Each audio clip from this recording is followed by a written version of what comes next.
হযরত ওমর ফারুক রাদিয়াল্লাহু তাআলা আনহুর আযাদকৃত গোলাম হযরত আব্দুর রহমান রাদিয়াল্লাহু তাআলা আনহু থেকে উদ্ধৃত রাসূল করিম সাল্লাল্লাহু আলাইহি ওয়াসাল্লাম বলেছেন, তোমাদের কাছে কখনো কোনো ভিক্ষুক এসে যদি কিছু বলে, তোমরা তা মনোযোগ দিয়ে শুনবে।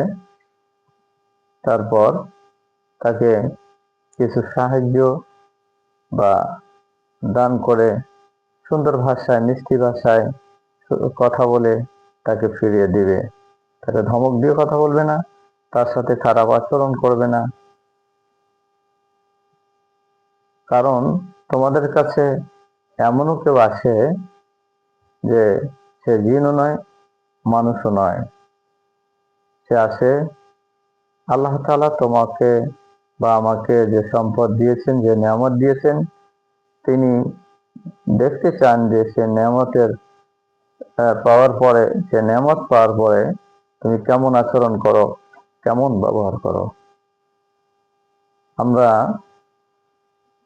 আমাদের কাছে অনেক সময় ভিক্ষুক আসে, সাহায্য চায়, আমরা মনে করি এটা তো ভিক্ষুক, এটা তো মানুষ। এই মানুষ ভিক্ষুক মনে করে তাকে ধমক দিয়ে বাসার গেট থেকে বের হয়ে যেতে বলি, তাড়িয়ে দেই। কিন্তু এমনও হতে পারে যে সে আল্লাহ তাআলার পক্ষ থেকে ফেরেশতা এসেছে আল্লাহর নির্দেশে তোমাকে আমাকে পরীক্ষা করার জন্যে। যেহেতু আল্লাহ সম্পদের মালিক বানিয়ে দিয়েছেন, আল্লাহ তোমাকে অনেক নিয়ামত দিয়েছেন। তুমি আমি এক সময় নিঃস্ব ছিলাম, তোমার আমার এক সময় কিছুই ছিল না, সেখান থেকে আল্লাহ তাআলা তোমাকে সম্পদশালী করে দিয়েছেন। সেই সম্পদ পাওয়ার পরে তুমি আল্লাহকে ভুলে যাও কিনা। কারণ দুস্থ অসহায়কে সাহায্য দিলে আল্লাহ তাআলাকে সাহায্য দেওয়া হয়। কোরআনে আল্লাহ তাআলা বলেছেন, আকিদুল্লাহ করদান হাসানা। কাউকে সাহায্য দিলে সে সাহায্য আল্লাহকেই করা হয়।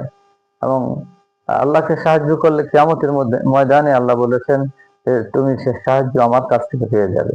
সুবহানাল্লাহ।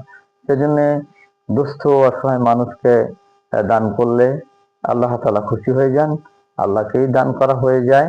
আমরা কোনো দুস্থ বা কোনো ভিক্ষুককে খারাপ ভাষায় তাকে গালমন্দ করব না। তাকে সাহায্য দিতে যদি না পারি, সম্পদের পরিমাণ যদি কম থাকলে খুব সামান্যই তাকে দান করব, কিন্তু ভাষা যেন সুন্দর হয়, তার সাথে আচরণ যেন আমরা সুন্দর করি। আল্লাহ আমাদেরকে সেই তৌফিক দিন। আমিন।